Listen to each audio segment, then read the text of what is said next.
അല്ല ചോറ് ഞാൻ വരൂലേ ഇന്ന് വെള്ളിയാഴ്ച കേട്ടോ.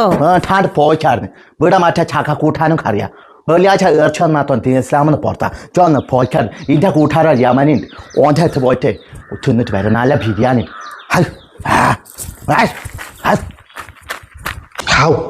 ചേട്ടവ ചെയ്യാം യമനിൻ്റെ വേഷവും മലയാളവും അതല്ല ഞാൻ ചോദിക്കുന്നത് ഈ യമനിയാണോ മലയാളിയാണോ അല്ലല്ല ഞാൻ യമനി ഒന്നായിട്ടല്ല നമ്മൾ ചില യമനി ചില അറബി അങ്ങനെ ഏതെങ്കിലുമൊക്കെ ഇടും അത്രേ ഉള്ളൂ അതെന്തെങ്കിലും ആട്ടെ ബിരിയാണി എങ്ങനെ ഉണ്ടാവും എങ്ങനെയുണ്ട് എന്നൊക്കെ ചോദിച്ചാൽ വെള്ളിയാഴ്ച ബിരിയാണിക്ക് ഇത്ര തിരക്കുള്ളൊരു കട ഞാൻ കണ്ടിട്ടില്ല കേട്ടോ.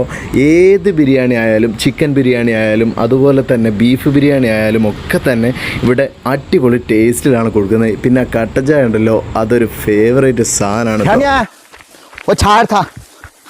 ബിരിയാണി തിന്നിട്ടെല്ലാം കൂടി മനുഷ്യനെ പോക്കോ കഴിഞ്ഞേക്കണം ഇതിപ്പോൾ ആടെ കിടക്കട്ടെ എന്താത്തൊരു ബിരിയാണിയായിരുന്നു സ്വർഗം കണ്ട മാതിരി. സ്വർഗം കണ്ടെന്ന് വെറുതെ പറയുന്നതല്ല കേട്ടോ. ഈ ഒരു ബിരിയാണി കഴിച്ചാൽ നിങ്ങൾ എന്തായാലും സ്വർഗം കണ്ടുപോകും. അപ്പോൾ ഈ ഒരു ബിരിയാണി കഴിക്കണമെന്നുണ്ടെങ്കിൽ വരേണ്ടത് വേറെ എങ്ങോട്ടും അല്ല, എസ്റ്റേറ്റ് ബുക്കിലേക്കാണ്.